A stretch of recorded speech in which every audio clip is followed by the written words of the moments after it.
পাতুরি মানে আমাদের কাছে হয় ইলিশ, নয় ভেটকি, নয় চিংড়ি, কি তাই তো?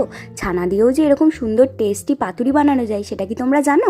না জানলে একবার ভিডিওটা দেখে ট্রাই করো। প্রথমে আমি দুধটাকে একটা গোটা পাতিলেবু নিয়ে রসটা দিয়ে খুব সুন্দরভাবে ছানাটা কাটিয়ে নিলাম। এবার একটা পেস্ট বানিয়ে নেব। মিক্সিং জারে নিয়েছি 1.5 চামচ কালো সর্ষে, 1/2 চামচ সাদা সর্ষে, 6টা মতন কাজু, 1 মুঠো নারকেল কুচি, 2 চামচ দই, 1/2 চামচ লবণ আর 2 চামচ পোস্ত। এগুলোকে জল ছাড়া শুকনোভাবে গ্রাইন্ড করে নিতে হবে। তারপরে অল্প একটু জল দিয়ে একটা স্মুথ পেস্ট তৈরি করে নেব। ঠিক এরকম স্মুথ পেস্ট তৈরি করে নিতে হবে।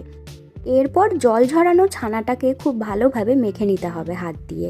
তারপরে এর মধ্যে অ্যাড করতে হবে 1/2 চামচ মতন লবণ, 1 চামচ মতন হলুদ গুঁড়ো, 1 চামচ মতন লঙ্কা গুঁড়ো আর 1 চামচ মতন চিনি। ছানাটার সাথে ভালো করে মেখে নিতে হবে। তারপর তৈরি করে রাখা সর্ষের পেস্টটাকেও অ্যাড করে দিয়ে একটুখানি মিক্স করে নিলাম। আর মিক্সিং জারের গায়ে লেগে থাকা যে পেস্টটা ছিল সেগুলো সব নিয়ে ভালো করে মিক্স করে নিলাম। ধুয়ে রাখা কলা পাতাগুলো আমি ডাইরেক্ট ফ্লেমের উপরে এরকমভাবে সেঁকে নিলাম। এতে পাতুরিটা বাঁধার টাইমে কলা পাতাটা ভেঙে যাবে না, নরম থাকবে। এবার আমি কলা পাতাটার উপরে 1 মুঠো মতন ছানার মিশ্রণটা দিয়ে খুব সুন্দরভাবে একটা শেপ করে নিলাম। আর দিলাম উপর থেকে একটা কাঁচা লঙ্কা আর 1 চামচ মতো সর্ষের তেল। তারপরে কলা পাতাটাকে চারদিক দিয়ে এরকমভাবে মুড়ে একটা সুতো দিয়ে বেঁধে নিলাম টাইট করে। আমি 800 মিলিলিটার দুধ নিয়েছিলাম, তাতে আমার 4টে পাতুরি তৈরি হয়ে গেছে। একটা ফ্রাইং প্যানে আমি 2 চামচ মতো সর্ষের তেল দিয়ে দিয়েছি। খুব ভালো করে তেলটা গরম করে 4টে পাতুরিকেই আমি একসাথে অ্যাড করে দিলাম।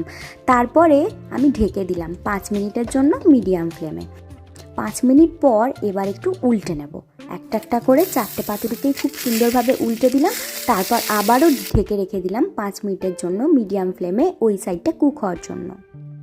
খুব ভালো করে দুটো সাইডই হয়ে গেছে। এবার আমি নামিয়ে নেব। একটা খুলে তোমাদেরকে দেখাই ঠিক কীরকম লাগছে দেখতে। এটা দেখতে যতটা সুন্দর হয়েছিল, খেতেও কিন্তু অসাধারণ হয়েছিল।